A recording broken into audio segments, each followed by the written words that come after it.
On la surnommait le fantôme de Fallbrook. Pour les médecins de St. Jude Memorial Hospital, elle n'était que Mara Collins, une infirmière discrète, la quarantaine avancée, toujours silencieuse, toujours à sa place, celle qui vidait les bassins, suivait les consignes et disparaissait aussitôt son travail terminé. Jusqu'au jour où, au cœur des urgences bondées, un caporal décoré des Marines Blues se leva brusquement. Sa colère faisait trembler tout son corps, tandis qu'un chirurgien rabaissait Mara devant tout le service.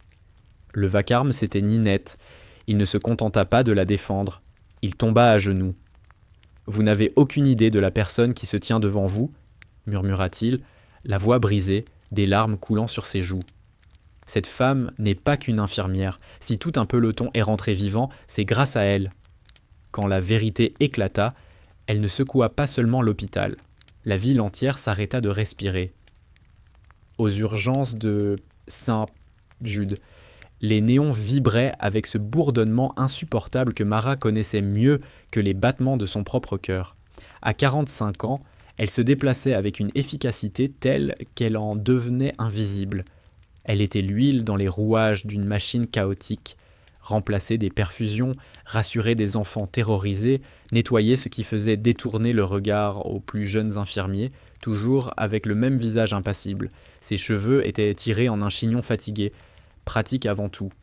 Sa tenue, propre mais délavée, ne racontait aucune histoire héroïque. Rien chez elle n'attirait l'attention. La plupart du temps, on ne remarquait même pas qu'elle était là. Infirmière, j'ai demandé 50 mg de tramadol, pas 25. Vous êtes sourde ou simplement incompétente ? La voix claqua comme un coup de fouet. Le docteur Andrew Whitman, tout juste arrivé comme chirurgien traumatologue, dominait le lit du patient et fixait Mara avec mépris. 32 ans, beau et parfaitement conscient de l'être, Whitman portait son ego comme une armure. Fils d'un membre du conseil d'administration, il traitait le personnel infirmier comme du mobilier. Mara ne broncha pas. Les yeux rivés sur le dossier médical, elle répondit calmement.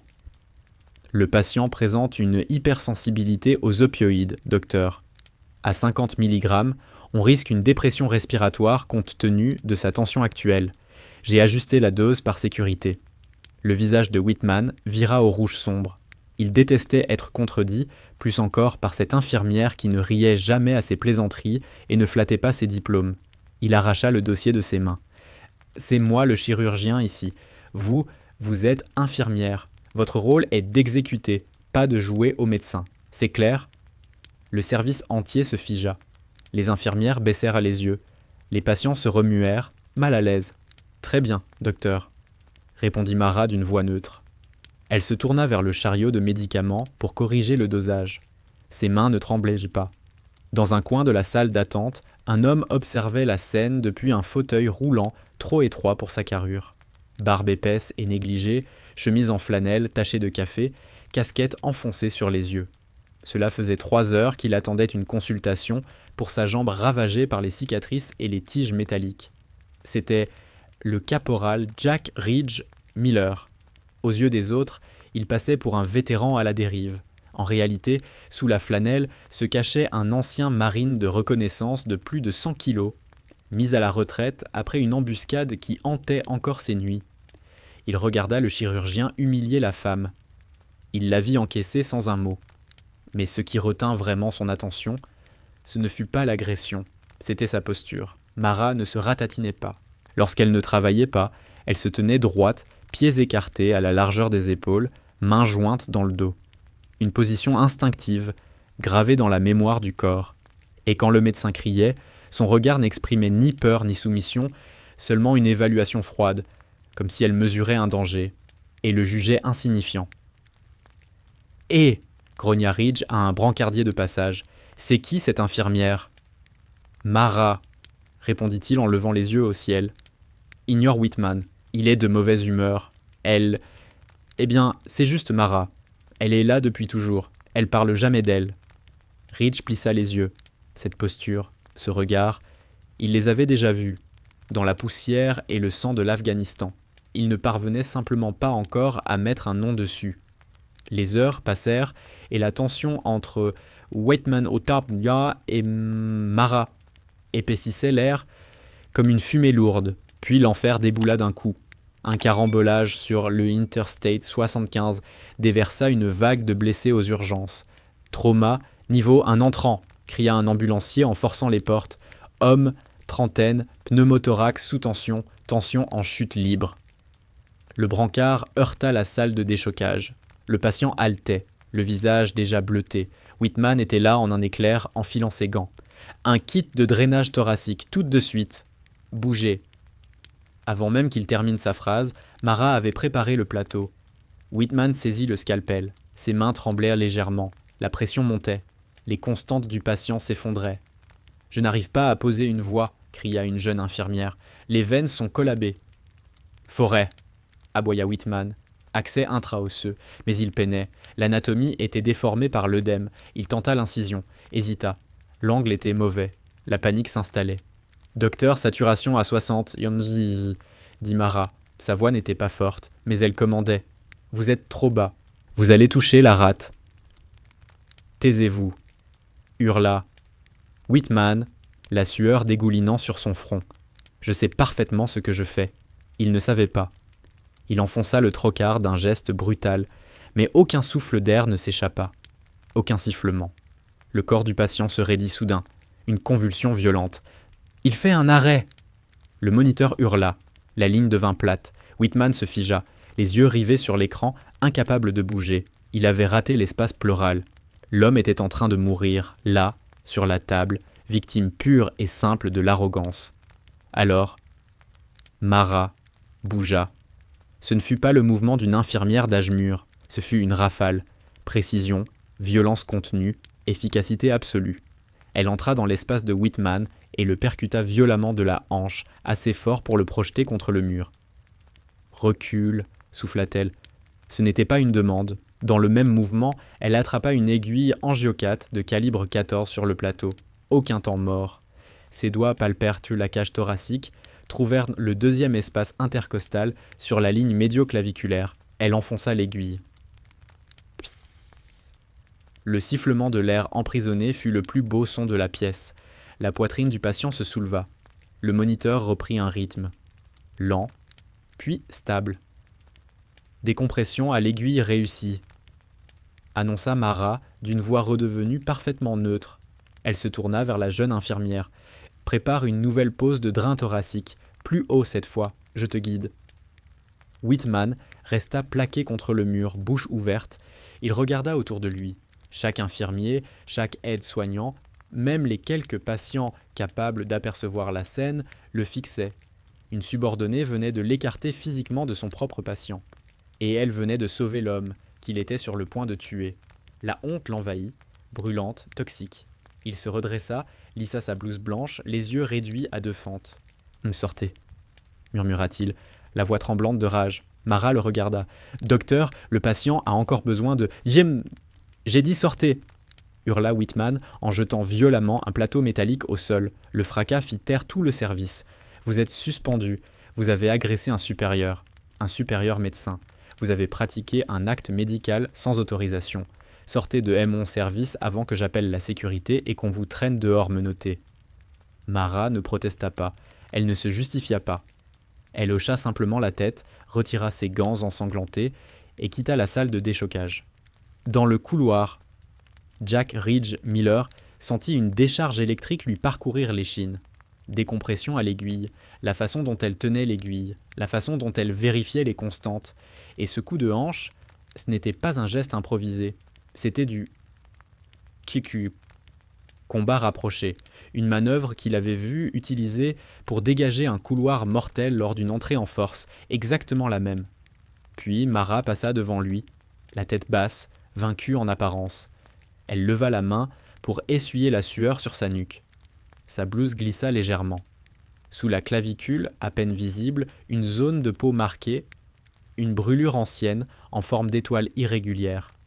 Mais ce ne fut pas la cicatrice qui arrêta le cœur de Ridge, ce fut le tatouage. Sous le bracelet de sa montre, à l'intérieur du poignet, un petit trident effacé, enroulé de fils barbelés. Ridge agrippa les roues de son fauteuil si fort que ses jointures blanchirent. Il connaissait ce symbole. Il n'était pas officiel. Il appartenait à une opération précise, dévastatrice, dans la vallée de Sangar, opération Iron Eclipse. Non, murmura-t-il, c'est impossible. Il fit pivoter son fauteuil malgré la douleur dans sa jambe. Et... infirmière Mara. Elle ne s'arrêta pas. Elle avançait déjà vers la sortie, attrapant son manteau. Whitman surgit derrière elle, encore porté par l'adrénaline. « Et ne revenez même pas !» cria-t-il. « Je ferai en sorte que vous ne retravailliez plus jamais dans cet état. Vous êtes un risque, une moins que rien. » La vision de Ridge devint rouge. Il se redressa en s'aidant de son fauteuil.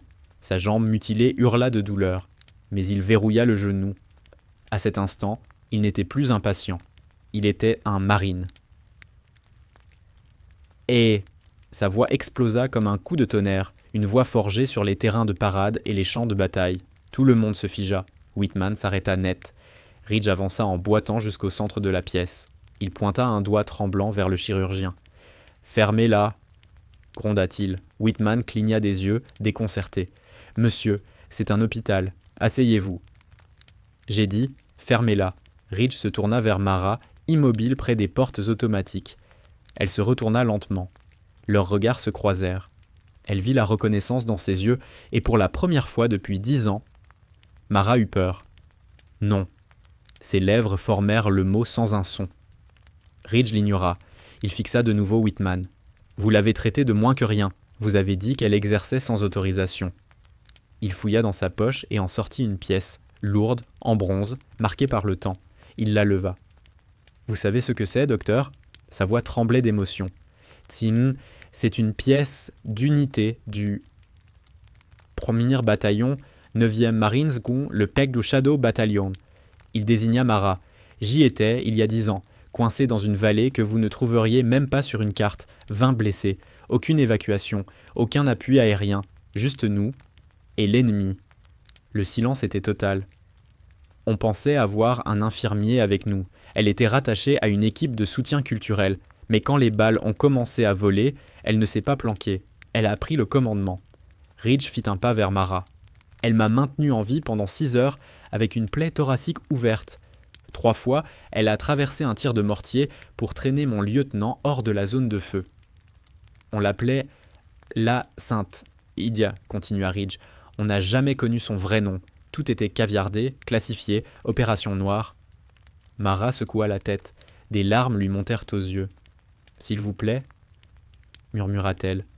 Ridge se tourna vers Andrew Whitman, les yeux en feu. « Vous voulez la virer, vous voulez lui donner des leçons de médecine, docteur. » Il pointa Mara du menton. « Cette femme a oublié plus de choses sur le trauma que vous n'en apprendrez jamais. C'est une job, lieutenant-commandant décoré. Si je suis encore en vie, c'est grâce à elle. » Whitman ricana en croisant les bras. « C'est grotesque, c'est une infirmière. Si c'était une héroïne de guerre, pourquoi est-ce qu'elle nettoie des sols ici ?» Il balaya la salle d'un regard méprisant. « Elle ment, et vous délirez. Elle ne ment pas. » La voix résonna depuis l'entrée des urgences, grave, autoritaire. Tout le monde se retourna. 2 hommes, en costume sombre, encadraient un 3e, plus âgé, aux cheveux argentés. Son costume coûtait manifestement plus cher que la voiture de Whitman. Il s'appuyait sur une canne, mais se tenait parfaitement droit. C'était le sénateur William Harrington. Mais pour tous les militaires présents, il resterait toujours le général Harrington, retraité.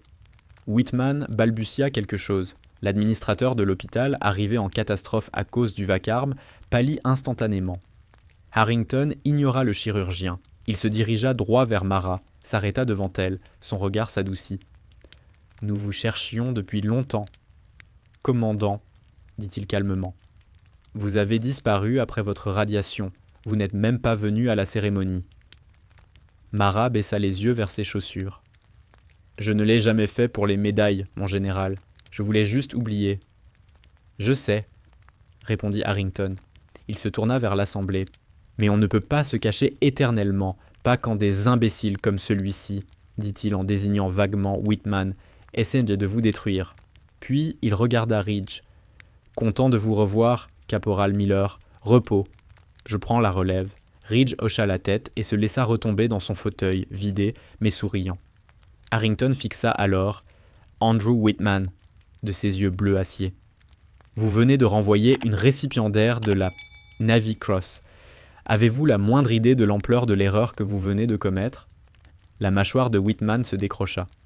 Le silence ne dura pas. Il fut brisé par le claquement régulier et sec de chaussures de ville sur le carrelage. Qu'est-ce que c'est que ce cirque ? La voix était plus profonde, plus posée, et infiniment plus dangereuse que celle de son fils. Robert Whitman, président du conseil d'administration de l'hôpital, le père d'Andrew, un homme qui portait le pouvoir comme un costume sur mesure, impeccable, cher, intimidant. Il avait quitté une réunion à l'étage dès qu'on l'avait informé de l'humiliation publique de son fils. Andrew se redressa aussitôt, pointant un doigt tremblant vers Mara. « Papa, monsieur le président, cette infirmière m'a agressé. Elle a pris le contrôle de mon patient, pratiqué un geste non autorisé, et maintenant, ce clochard me menace. » Le regard de Robert balaya la scène. Il ignora Ridge dans son fauteuil. Il ignora le personnel sidéré. Son attention se fixa sur Harrington. « Général, dit-il d'un ton glacial, je ne savais pas que vous étiez dans le bâtiment. J'imagine que vous ne faites pas partie de ce spectacle. » « Aujourd'hui, c'est moi le maître de piste, Robert, » répondit Harrington, la voix calme, mais dure comme le granit. « Et si vous voulez éviter à cet hôpital un désastre médiatique qui mettra fin à votre carrière, je vous suggère que nous poursuivions cette discussion dans votre bureau. Maintenant. » Robert hésita. Il regarda Mara, vraiment regardé. Pour la première fois, il vit la défiance tranquille dans sa posture, la façon dont elle se tenait près du général, non pas comme une subordonnée, mais comme une égale. Il comprit le danger. « Mon bureau !» trancha-t-il. « Grégory !» Il se corrigea, agacé. « Andrew, avec moi. » Puis, en pointant Mara, « Vous aussi, mademoiselle Collins. »« Et le caporal vient avec nous, » dit Mara. C'était la première fois qu'elle parlait depuis plusieurs minutes. Sa voix n'avait plus rien de la neutralité d'une employée. C'était celle d'un officier qui donne un ordre. Robert ricana. « Ce n'est pas un refuge pour sans-abri, mademoiselle Collins. »« C'est mon témoin, » répondit-elle sans hausser le ton. « S'il ne vient pas, je pars. Et si je pars, le général appelle. » MSNBC. La mâchoire de Robert se crispa. Très bien. Le bureau du président était une forteresse de bois précieux et de cuir dominant la ligne d'horizon de la ville. Tout y était pensé pour écraser celui qui se trouvait de l'autre côté du bureau. Mara Collins s'assit dans l'un des fauteuils profonds, le dos droit, les mains posées sur ses genoux. Ridge se plaça à côté d'elle, serrant toujours sa pièce d'unité. Andrew faisait les 100 pas derrière son père, se servant un verre dans une carafe en cristal. Ses mains tremblaient encore. « C'est absurde, » cracha-t-il. « Elle a failli tuer un patient. »« Elle a sauvé un patient que tu étais en train de tuer, » intervint Ridge d'une voix grave. « Ça suffit. » Robert abattit sa main sur le bureau. Il fixa Mara d'un regard de prédateur. « Mademoiselle Collins, cessons la comédie. Mon fils affirme que vous l'avez agressé physiquement. C'est un motif de licenciement immédiat et de poursuite pénale. » Il se pencha légèrement en avant. « Je me moque que vous ayez reçu une médaille il y a 10 ans. Cela ne vous autorise pas à diriger mon service de traumatologie. »« Ce n'était pas qu'une médaille, » intervint Harrington, adossé au chambranle de la porte. « C'était la Navy Cross. » Il marqua une pause. « Savez-vous combien de femmes l'ont reçue depuis la Seconde Guerre mondiale ?»« Je m'en fiche, » répliqua Robert Whitman, sèchement. « C'est une question de responsabilité juridique. C'est une infirmière. Son champ de compétences est limité. Si ce patient était mort, il n'est pas mort, » coupa Mara, avec calme, « parce que je connais mieux l'anatomie que votre fils. » Andrew rougit violemment. « Je suis chirurgien certifié par le conseil médical. »« Vous avez paniqué, » répondit Mara en se tournant vers lui. Son regard était glacé. « Vous avez perdu la conscience de la situation. Vos mains ont commencé à trembler quand la saturation est passée sous les 80%. Vous étiez obsédé par la pose du drain et vous avez ignoré la physiologie du pneumothorax sous tension. Vous alliez le tuer. Je vous ai arrêté. »« Comment osez-vous » commença Andrew. « Elle a raison, intervint. Ridge non. Je l'ai vu. J'ai vu des infirmiers de combat travailler sous des tirs de mortier avec plus de sang-froid que vous dans une salle climatisée. Robert se leva brusquement, le visage assombri. Je ne vais pas rester ici à écouter une infirmière et un clochard insulter mon fils. Il pointa Mara. Mademoiselle Collins, vous êtes licenciée, avec effet immédiat, et je ferai en sorte que votre licence soit révoquée. Vous ne viderez plus jamais un bassin dans ce pays. Le général William Harrington éclata de rire. Un rire sec sans la moindre trace d'humour. « Allez-y, Robert, dit-il calmement.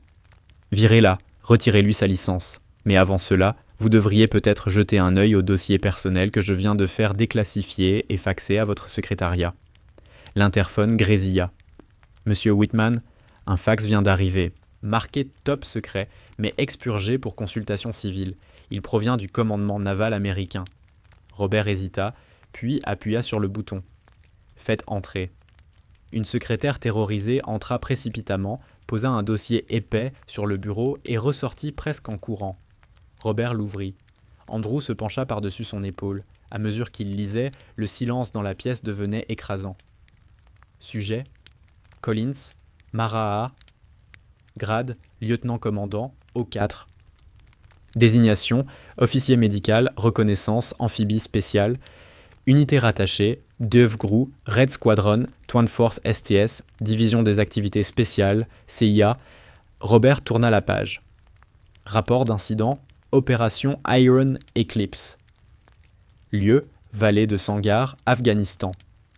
Résumé : sous feu ennemi intense, la lieutenant-commandant Collins a pratiqué 3 amputations d'urgence sur le terrain, coordonné un appui aérien rapproché après la neutralisation du contrôleur JTAC et assuré seul la défense d'un point de regroupement de blessés pendant 6 heures. A été touché par 3 projectiles, a refusé toute évacuation médicale jusqu'à l'extraction complète du personnel instable. Robert cessa de lire, il leva les yeux vers Mara, la femme aux blouses délavées, celle qui gagnait $28 de l'heure. Andrew fixa le dossier, livide. « Vous êtes médecin, murmura-t-il, diplômé de Johns Hopkins, chirurgienne, traumatologue. »« Je l'étais, répondit Mara doucement. Je n'ai pas tenu un scalpel au bloc depuis mon retour. »« Pourquoi ?» demanda Andrew, son arrogance laissant place à une réelle incompréhension. « Pourquoi travailler comme infirmière ? Vous pourriez diriger n'importe quel service de chirurgie du pays. » Mara baissa les yeux vers ses mains qui avaient sauvé des centaines de vies et échoué à sauver celles qui comptèrent le plus. « Parce que je ne veux pas de la gloire, docteur, ni du complexe de Dieu, » dit-elle. « Sur le terrain, il n'y a pas de titre. Il n'y a que le sang, la poussière et la personne à côté de vous. Je suis devenue infirmière parce que je voulais soigner, pas dominer. Faire le travail, pas courir après une carrière. » Elle releva la tête vers Robert. « Je n'ai pas agressé votre fils. Je lui ai sauvé la carrière. Si ce patient était mort à cause de sa négligence, le procès aurait coûté des millions à cet hôpital. Je suis intervenu, j'ai fait mon devoir. Puis je me suis effacé. » Robert Whitman était un homme d'affaires. Il calculait en risques et en actifs. Il regarda le dossier, puis son fils, puis le général. Il comprit qu'il tenait une grenade dégoupillée. « Si je vous renvoie, dit-il lentement, le général va voir la presse, et l'histoire sera que Estin, Jude Memorial, a licencié une héroïne de guerre pour avoir sauvé une vie. »« Exactement, répondit Harrington. Et si je vous garde ? » ?»« Alors, je retourne travailler, répondit Mara, comme infirmière. Et votre fils apprendra un peu d'humilité. Et peut-être, juste peut-être, commencerez-vous à traiter les vétérans qui entrent dans vos urgences avec un peu plus de respect. » Robert referma le dossier, inspira profondément. « Sortez de mon bureau, dit-il à Mara. Retournez à votre service, l'incident sera examiné. C'était un recul, temporaire, mais un recul malgré tout. » Mara se leva. Elle hocha la tête vers Harrington, puis se tourna vers Ridge. « Viens, Marine, on va s'occuper correctement de ta jambe. » Alors qu'il quittait le bureau, Andrew s'effondra sur une chaise, vaincu. Mais dans ses yeux ne brillait aucune humilité, seulement une haine froide, pure, concentrée. Il venait d'être humilié devant son père. Il ne l'oublierait jamais. La victoire dans le bureau du président laissa un goût amer à Mara. Elle connaissait les hommes comme les Whitman. Ils n'acceptaient pas la défaite, ils se repliaient. Lorsqu'elle ramena Ridge aux urgences, l'atmosphère avait changé. Les chuchotements cessèrent sur son passage. Des infirmières, qui l'avaient ignorée pendant des années, la fixaient désormais, leur regard glissant vers la cicatrice à son cou, imaginant les histoires qu'elle cachait. Elle détestait ça. Elle détestait cette attention. Pendant 5 ans, elle avait cultivé l'invisibilité. C'était son armure, et elle venait de voler en éclats. Pendant 5 ans, Mara avait cultivé l'invisibilité. C'était son armure. À présent, elle venait d'être arrachée. « Ça va, maman ?» demanda Ridge, pendant qu'elle refaisait le pansement de sa jambe. « Ne m'appelle pas maman », marmonna-t-elle en appliquant la nouvelle gaze avec un geste sûr. « Je suis juste Mara. » Ridge esquissa un sourire fatigué. « Tu n'es plus juste Mara, plus maintenant. Tu as vu les téléphones dehors, la moitié de la salle d'attente a filmé la scène. Il avait raison. » Le lendemain matin, la vidéo intitulée « Un vétéran sans-abri démasque un chirurgien arrogant et révèle une infirmière héroïne » dépassait déjà 3 millions de vues sur StreamTube. Les commentaires étaient en feu. Ce chirurgien doit être viré. C'est qui, cette femme ? Donnez-lui une médaille. St. Jude Memorial est une honte. Regardez comment il traite les vétérans. Quand Mara arriva pour son service le jour suivant, des camions de presse y occupaient déjà le trottoir. Des journalistes tendaient leur micro à quiconque portait une blouse. Elle remonta la capuche de son sweat, baissa la tête et entra par le quai de livraison. Mais à l'intérieur, la tempête était pire. Andrew Whitman était introuvable, congé personnel. À sa place, l'hôpital bourdonnait. D'avocats. À 10 heures précises, Mara fut convoquée aux ressources humaines, mais le directeur RH n'était pas seul. À la table se trouvait un homme au costume gris impeccable, sourire lisse, regard calculateur, Michael Crane, l'avocat personnel de la famille Whitman, un nettoyeur. « Mademoiselle Collins », commença-t-il d'une voix huileuse. « Veuillez vous asseoir. » Mara resta debout. « J'ai peu de temps, monsieur Crane. Allez droit au but. » Crane sourit et fit glisser une feuille vers elle. « Un accord de confidentialité. »« L'hôpital est prêt à vous proposer un règlement, » dit-il. « $200 000. En échange, vous démissionnez immédiatement, signez cet accord et publiez un communiqué affirmant que la vidéo relève d'un malentendu et que le docteur Whitman a agi correctement. » Mara fixa le papier. C'était beaucoup d'argent, assez pour réparer sa petite maison, peut-être même prendre des vacances, les premières depuis 10 ans. « Et si je refuse ?» Le sourire de Crane disparut. « Alors nous ouvrirons une enquête sur votre passé militaire. » Plus précisément, l'incident de Marja, août 2018. Le sang quitta le visage de Mara, son cœur se mit à cogner contre ses côtes. « Marja. Ce dossier est scellé, » murmura-t-elle. « Rien n'est scellé quand on connaît les bonnes personnes, » répondit-il doucement. « Nous savons pour l'enfant, les dommages collatéraux pendant l'extraction. Le rapport officiel vous a blanchi, certes, mais l'image ?» Il pencha la tête. Une infirmière héroïne impliquée dans un raid raté où des civils sont morts. La presse vous dévorerait. La sainte de la vallée de Sangar deviendrait une tueuse d'enfants du jour au lendemain. C'était un coup bas, sale, et typiquement le genre de levier que Robert Whitman utiliserait. L'incident évoqué hantait les nuits de Mara. Une extraction de cibles de haute valeur dans un marché urbain dense. Un engin explosif improvisé déclenché trop tôt. Elle avait tenté de sauver un enfant pris dans l'explosion, tout en ripostant. Elle avait échoué. L'enfant était mort dans ses bras pendant l'exfiltration. Elle s'en voulait chaque jour depuis. « Vous êtes des monstres, » dit-elle, la voix tremblante. « Nous protégeons la réputation de l'hôpital, » répondit Crane froidement. « Signez. Prenez l'argent, disparaissez à nouveau, c'est ce que vous faites le mieux. » Mara fixa le stylo. Le poids du passé l'écrasait. Elle pouvait en finir là, partir, laisser Andrew Whitman gagner. Elle tendit la main. La porte s'ouvrit brusquement. Ce n'était pas le général Harrington. C'était un jeune interne, livide, paniqué. « On a besoin d'aide !» Traumatisme majeur en approche. Accident de bus, pédiatrie, Plusieurs enfants en état critique. Le médecin responsable est débordé. Mara lâcha le stylo. Le mot « pédiatrie » trancha l'obscurité comme une lame. « Je suis occupé », aboya Crane. « Sortez. »« Ce sont des enfants », hurla l'interne. « On a besoin de toutes les mains disponibles. » Mara regarda Crane. Puis l'accord de confidentialité. Puis l'interne. Le fantôme de Fallbrook ne négociait pas avec les terroristes. Et il ne négociait pas non plus avec les avocats quand des vies étaient en jeu. « Allez en enfer !» lança-t-elle à Crane.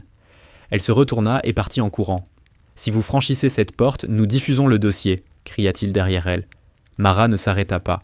Elle courut dans le couloir. Son esprit changea de vitesse. Les émotions furent enfermées dans une boîte verrouillée. L'esprit tactique prit le contrôle. Elle déboula aux urgences et s'arrêta net. C'était une zone de guerre. Un bus scolaire s'était retourné sur l'autoroute. Des enfants criaient à partout, du sang sur le sol, le chaos. Le médecin responsable, le docteur Samuel Brooks, Tialmi, était compétent, mais submergé. Il tentait d'intuber un enfant de 7 ans, tout en hurlant des ordres que personne n'entendait. « Silence !» tonna Mara. La puissance de sa voix, forgée sur les ponts d'envol et dans les vallées afghanes, trancha la panique.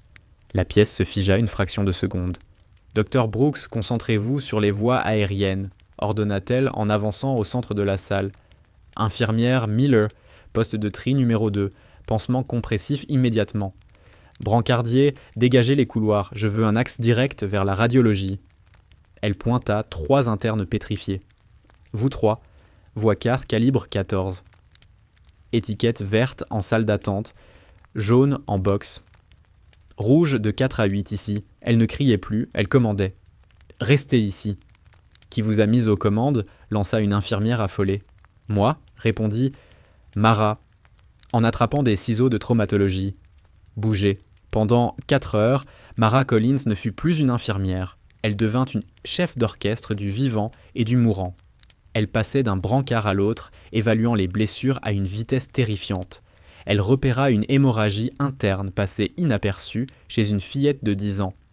Elle réduisit une fracture ouverte chez un garçon juste à temps pour éviter le choc. Ses gestes étaient mécaniques, précis, à la fois magnifiques et glaçants. Sur la passerelle d'observation au-dessus des urgences, Robert Whitman regardait. Il était descendu comprendre pourquoi Michael Crane n'avait pas donné de nouvelles. Il observa la femme qu'il tentait de briser empêcher son hôpital de sombrer. À côté de lui, Crane parlait à voix basse dans son téléphone. « J'envoie le dossier au Washington Herald. Maintenant, monsieur Whitman, on va l'enterrer. » Robert observa la scène en contrebas.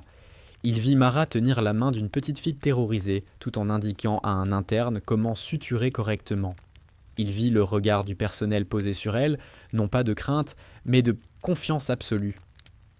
Et l'espace d'un instant fugace, Robert Whitman ressentit quelque chose qu'il n'avait pas éprouvé depuis des années, de la honte. Puis il pensa à son fils, à son héritage, au récit qu'il fallait protéger. « Faites-le », dit-il froidement. « Diffusez le dossier. » Aux urgences, Mara essuya le sang sur son front. L'adrénaline retombait. Les enfants étaient déstabilisés. Elle inspira profondément, s'appuyant contre le comptoir. Ridge s'approcha en fauteuil roulant. Il était resté distribuer des couvertures, de l'eau, tout ce qu'il pouvait faire. « Bon boulot, Doc, » dit-il doucement. Mara lui adressa un sourire fatigué, triste. « C'est fini, Ridge. Ils vont me détruire. Ils ont le dossier de Marja. » Les yeux de Ridge s'écarquillèrent. Il connaissait Marja. Tous les opérateurs connaissaient Marja. C'était une tragédie, pas un crime. Mais les médias ne feraient pas la différence. « Ils ne peuvent pas, » dit-il. « Ils peuvent, » répondit Mara. Elle retira son masque. « Je dois partir avant que les caméras reviennent. » Elle se tourna pour s'éloigner. À cet instant précis, les portes automatiques des urgences s'ouvrirent. Ce n'était ni la presse, ni la police. 4 hommes entrèrent. Pas de costume, jeans usés, bottes tactiques, t-shirts moulants sur des torses larges. Ils se déplaçaient avec une aisance prédatrice, balayant la pièce du regard. Celui qui marchait en tête était un géant d'1,95 m, barbe épaisse, tatouage remontant le long du cou. Il scruta la salle, puis ses yeux s'arrêtèrent sur Mara. Il s'immobilisa. Son visage s'illumina d'un immense sourire. « Eh bien, putain !» tonna-t-il. « On te croyait morte, sainte. » Mara se figea. Elle connaissait cette voix, le master sergent Jack Cowalson, son ancien chef de section, et il n'était pas seul. La réunion, au cœur des urgences en plein chaos, fut un choc de deux mondes. Cowalson ne se contenta pas de la prendre dans ses bras, il l'engloutit. Il sentait le tabac, l'huile d'armes et le cuir ancien, l'odeur de la sécurité. « On a vu la vidéo », gronda-t-il en se reculant à peine, ses énormes mains toujours sur ses épaules. Celle que le Marine Hawk a vue sur Cliptalk, de tous les endroits possibles. On a reconnu la posture, le regard. On a pris le premier vol en partance de Bragg. Derrière lui, les trois autres avancèrent. Hawk, le tireur d'élite au regard qui semblait percer les murs. Cole, l'expert en explosifs, souriant comme un gosse à Noël. Et Doc Harris, celui qui avait remplacé Mara après son départ. « T'as une sale tête, sainte », lança Hawk avec un grain. « Et t'as l'air dangereuse. »« Ferme-la », répliqua Mara, la voix brisée. Pour la première fois de la journée, le masque tomba complètement. Elle n'était ni infirmière, ni officier. Elle était juste Mara, et elle était avec ses frères. Ridge s'approcha en roulant. « Vous avez opéré avec elle ?» Cowalson baissa les yeux vers le Marine en fauteuil. Il vit la jambe manquante, les cicatrices. Il hocha la tête, solennel. « Plus de fois que je ne peux en compter. » Il désigna Mara du menton. « C'est toi qui as pris sa défense ?»« Oui, sergent, » répondit Ridge. « Alors t'es des nôtres, » déclara Cowalson. « Quiconque couvre ses arrières couvre les nôtres. » Le moment fut brisé par le pip strident d'une alerte info sur la télévision de la salle d'attente. Flash info. L'ange de la mort, une infirmière de St. Jude Memorial, accusée de crimes de guerre. Le silence tomba. Mara se figea. Elle se tourna lentement vers l'écran.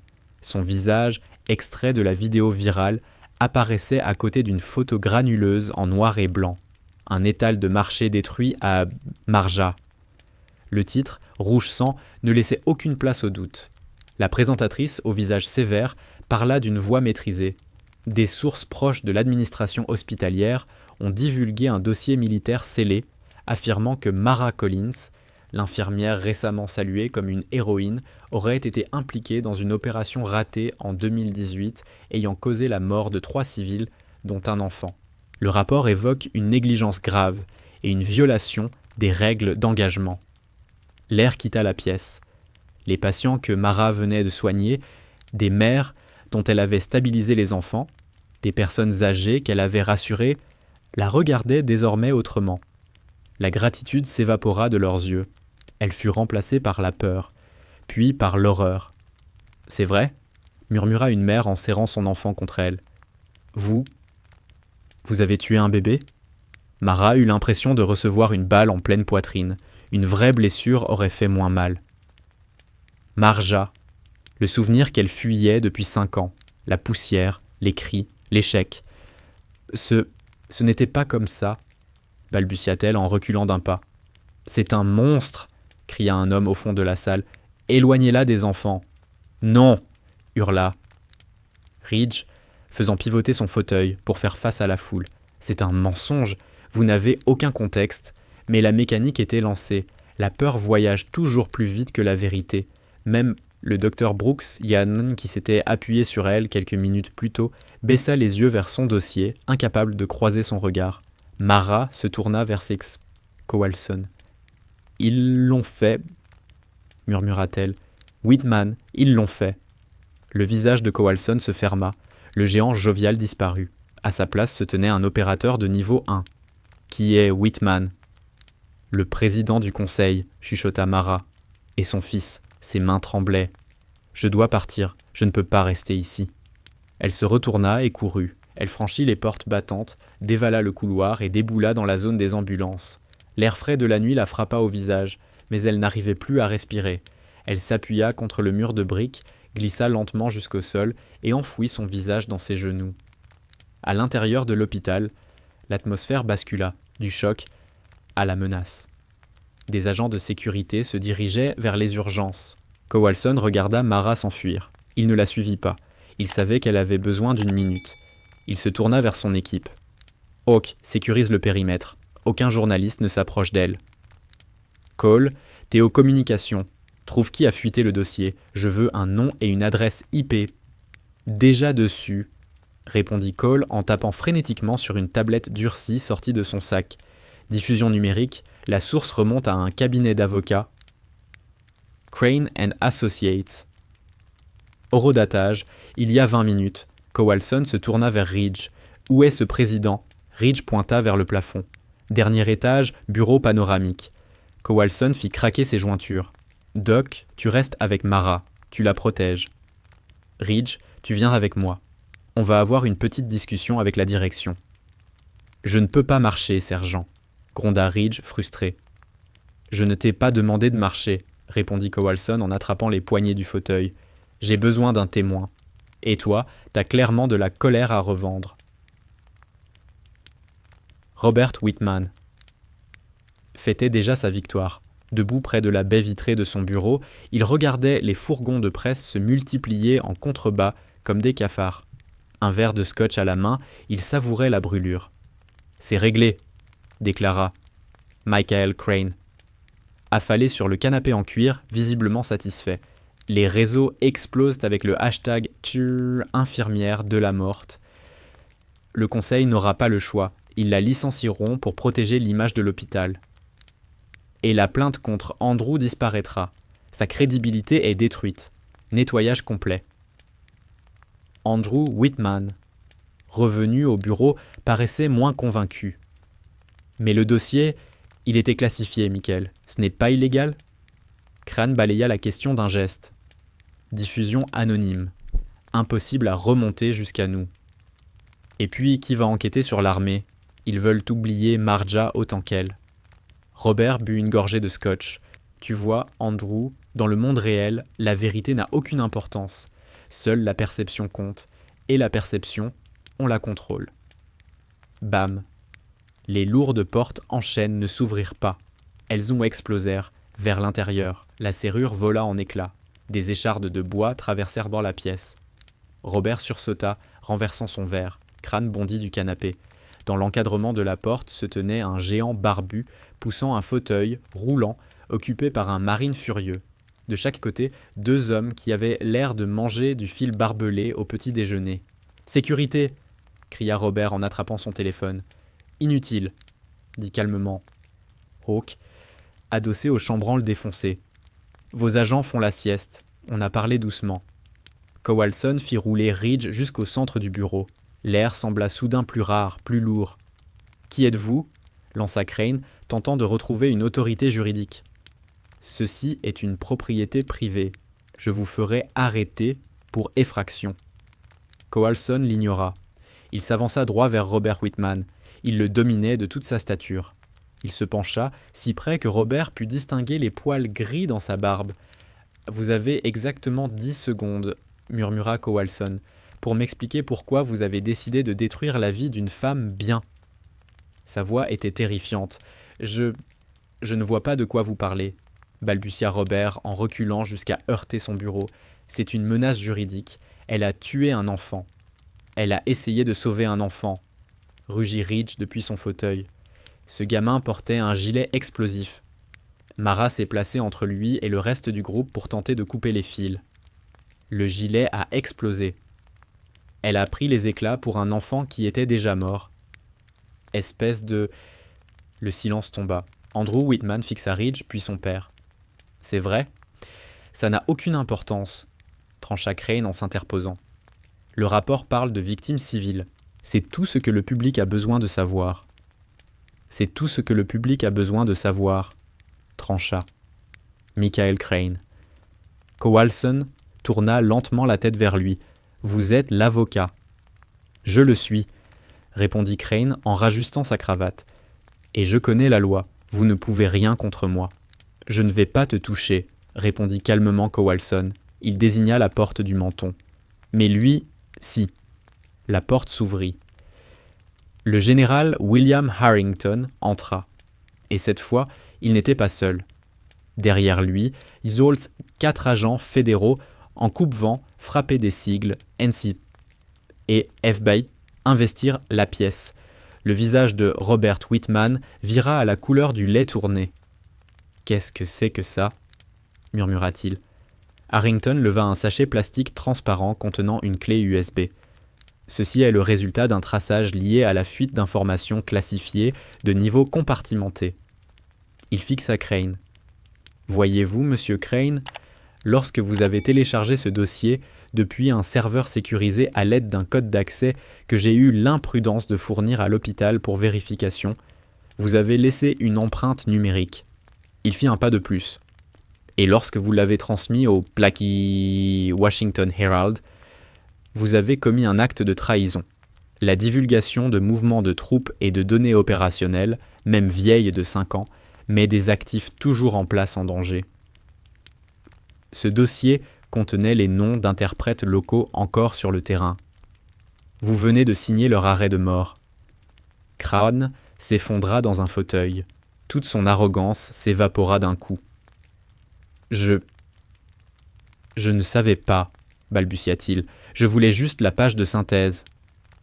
L'ignorance de la loi n'est pas une excuse, déclara un agent du FBI en s'avançant avec des menottes. Michael Crane, vous êtes en état d'arrestation pour violation de l'Espionnage Act. Robert Whitman tenta aussitôt de se désolidariser. Ce n'est pas moi, c'est lui, mon avocat, il a agi seul. Nous avons vos messages, Robert, répondit froidement un autre agent. Diffuse-le, enterre-la. Envoyé à 16h15. L'agent se tourna vers lui. Robert Whitman, vous êtes en état d'arrestation pour conspiration en vue de la diffusion d'informations classifiées et obstruction à la justice. Les menottes claquèrent autour de ses poignets. Dans un coin de la pièce, Andrew Whitman resta figé. Il regarda son père, l'homme qui avait toujours tout arrangé, être emmené comme un criminel ordinaire. « Andrew, dit Harrington. Andrew sursauta. « Vous n'êtes pas en état d'arrestation, reprit le général, mais l'ordre des médecins recevra un rapport complet sur votre conduite aux urgences. Avec les témoignages de votre propre personnel infirmier qui s'est montré très coopératif avec mes équipes donc ces dernières heures. Andrew s'affaissa contre le mur, sa carrière venait de mourir. Cowalson se tourna vers Ridge. « Prêt à y aller ? » ?»« Où ça ? » ?»« À la conférence de presse. »« Ils ont foutu le bordel, on va nettoyer. » Dans le hall de l'hôpital, c'était le chaos. Les journalistes criaient, les flashs éclataient. Mara n'était nulle part. Elle se cachait probablement encore près de la zone des ambulances. La porte-parole de l'hôpital, une femme terrorisée nommée Karen Moore, tentait de tenir le pupitre. « Nous examinons actuellement les accusations. Poussez-vous. » La voix tonna dans tout le hall. Cowalson monta sur l'estrade improvisée. Il ne ressemblait pas à un administrateur hospitalier, il ressemblait à une montagne. Le silence tomba. Derrière lui se rangèrent Harrington, Ridge et le reste de l'équipe. « Je m'appelle Master Sergeant Jack Cowalson », déclara-t-il dans la forêt de micros. « J'étais le commandant au sol de l'opération de Marja, celle dont vous faites aujourd'hui vos gros titres. Les caméras zoomèrent. Mara Collins, la lieutenant-commandant Collins, est aujourd'hui traitée de meurtrière. Je suis ici pour vous dire ce qui s'est réellement passé. » Il fixa directement l'objectif principal. La cible était un fabricant de bombes. Il utilisait ses propres enfants comme boucliers. Lorsque nous avons pénétré dans le bâtiment, il a déclenché un gilet explosif sur son fils de 6 ans. Un murmure parcourut la foule. Tous les autres ont cherché à se mettre à couvert. Mara Collins, elle, a couru vers l'enfant. Un souffle collectif traversa la salle.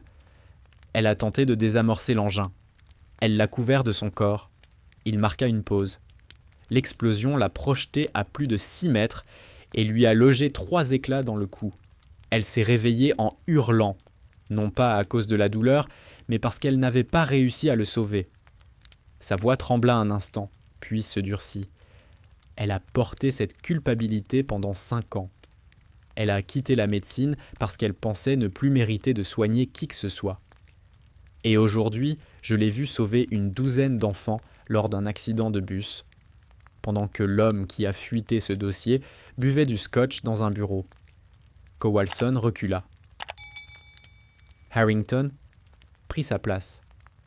Les personnes responsables de cette fuite hors contexte ont été arrêtées par les autorités fédérales, annonça-t-il.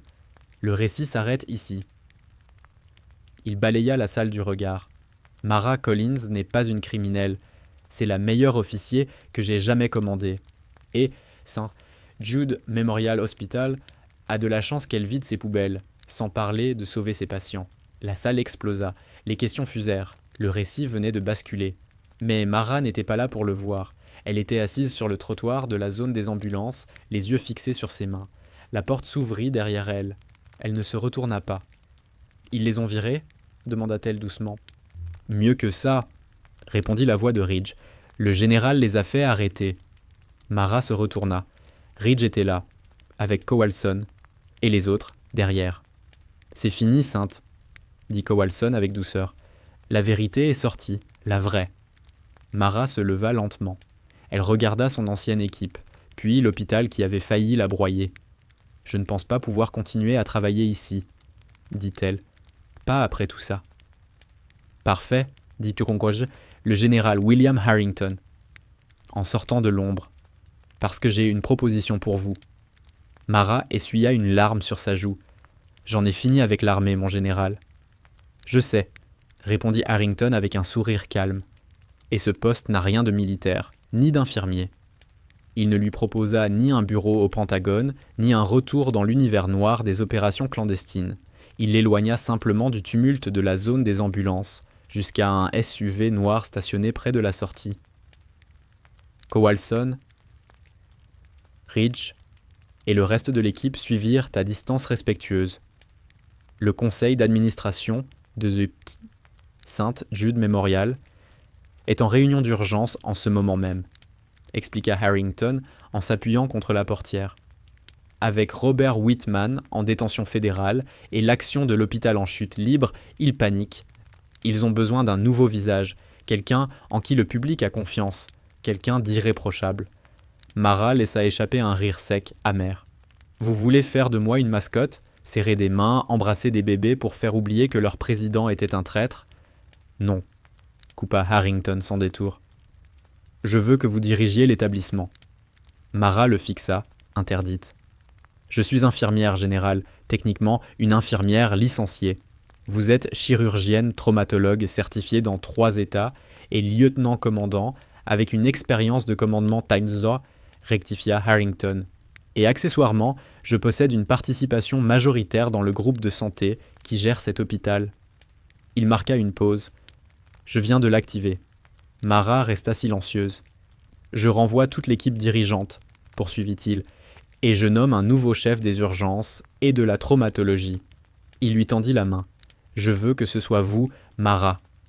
Pas seulement pour gérer les urgences, je veux que vous fassiez de cet hôpital une référence nationale pour les soins aux vétérans et l'intégration du trauma. Je veux que vous recrutiez des gens comme Doc Harris et Kowalson. Je veux que vous construisiez le système que vous auriez aimé trouver en rentrant chez vous. Mara regarda l'hôpital, les fenêtres des urgences derrière lesquelles elle avait été invisible pendant 5 ans. Puis, elle regarda Ridge, assis dans son fauteuil, brisé par un système qui l'avait traité comme un fardeau. « À une condition, » dit-elle enfin. « Dites-moi. » Ridge dirige la sécurité et la défense des patients, déclara-t-elle en hochant la tête vers le Marine. Et on ouvre une aile pro bono pour les vétérans. Aucune question d'assurance. Aucune liste d'attente. Harrington sourit. Marché conclu. 6 mois plus tard. Les portes automatiques de St. Jude Memorial Hospital s'ouvrirent. Mais l'air à l'intérieur avait changé. Le silence stérile et anxieux qui pesait autrefois sur la salle d'attente avait disparu. À la place, une activité fluide, maîtrisée, étonnamment calme. À l'accueil, un homme en costume impeccable se tenait droit. Il marchait avec une légère boiterie, aidé par une prothèse de haute technologie qui brillait sous les lumières. C'était Ridge litigious, il n'était plus sans abri. Il était directeur des services aux patients. Il connaissait chaque habitué par son prénom. Et quand il parlait, même les ivrognes les plus bruyants se taisèrent par respect. Dans la salle de déchocage, le chaos d'un vendredi soir battait son plein. Trauma, niveau 1 entrant. Blessure par arme à feu à l'abdomen. Les portes s'ouvrirent brutalement. Les ambulanciers firent entrer un jeune homme. Un médecin s'avança, jeune, arrogant. Fraîchement sorti de la faculté, il rappelait dangereusement Andrew Whitman. « Très bien, écoutez-moi tous », cria le nouveau résident. « Je veux un bilan complet, un scanner, et dégagez le passage. C'est moi qui commande ici. » Il repoussa une infirmière, une jeune femme visiblement terrifiée. La température de la pièce sembla chuter de 10 degrés. Dr Caldwell. La voix n'était pas forte, mais elle avait le poids d'un coup de marteau. Mara se tenait à l'entrée de la salle de déchocage. Elle ne portait plus la tenue bleue délavée des infirmières. Elle portait une longue blouse blanche. Sur la poitrine, brodée en lettres nettes, Dr Mara Collins, Chief of Emergency Medicine. Elle ne ressemblait pas à une administratrice. Ses manches étaient retroussées, laissant apparaître le trident estompé. Tatoué à son poignet, ses cheveux étaient toujours tirés en chignon pratique. Mais son regard était d'acier. Le docteur Caldwell se figea. « Chef, je prenais juste le contrôle de... »« Vous avez poussé l'infirmière Alvarez, » dit Mara en avançant.